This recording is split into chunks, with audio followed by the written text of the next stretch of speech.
បាទសួស្តីទៅកាន់បងប្អូនទាំងអស់គ្នាដែរថ្ងៃនេះដែរគឺខ្ញុំ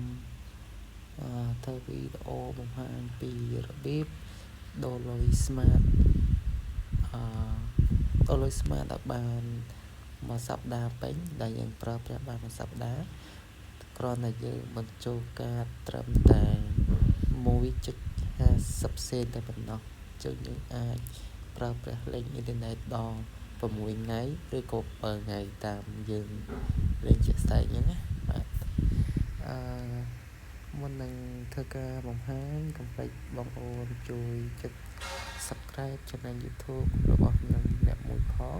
ដើម្បីទទួលបានវីដេអូថ្មីៗពីខ្ញុំផ្សេងទៀតជាងមុននឹងធ្វើការដូរលុយ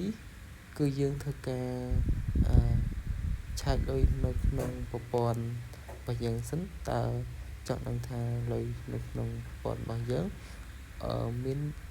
គ្រប់គ្រាន់ក្នុងការដូរឬក៏អត់អញ្ចឹងពេលដែលយើងចង់ធ្វើការឆែកលុយនៅក្នុងប្រព័ន្ធរបស់យើង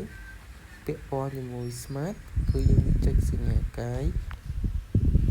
1201ត្រង់ជោគ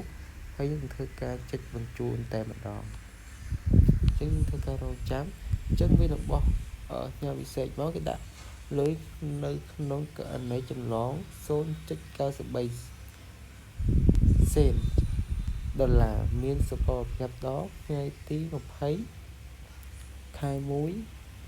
ឆ្នាំ2027ដល់ម៉ោង 18:28 នាទីបាទអញ្ចឹងលុយនៅក្នុងប្រព័ន្ធរបស់ខ្ញុំគឺ 0.93 សេនដុល្លារបាទអញ្ចឹងគឺខ្ញុំបានដូរអស់1.50 សេនហើយបាទអញ្ចឹងពេលដែលយើងមានលុយ 1.50 សេនគឺយើងអាចធ្វើការដូរលុយកាយនេះយើងសម្រាប់យើងដូរលុយមក 1.50 សេនទេបាទអញ្ចឹងយើងចុចកាយ10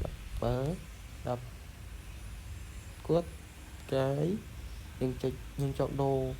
1.50 សេនយើងដាក់150បាទយើងចុច150មកហ្នឹងគឺ 1.50 សេនតែយើងដូរយើងចុចកាយលេខ1ត្រង់ជោគហើយយើងធ្វើការចុចបញ្ជូនអញ្ចឹងយើងចុចហ្នឹងវានឹងធ្វើការផ្ញើសារឲ្យយើងបញ្ជាក់ផ្ញើសារឲ្យយើងដើម្បីយើងចុចរង 1.50 បាទអញ្ចឹងបើឧទាហរណ៍បើយើងចង់ដូរ$1យើង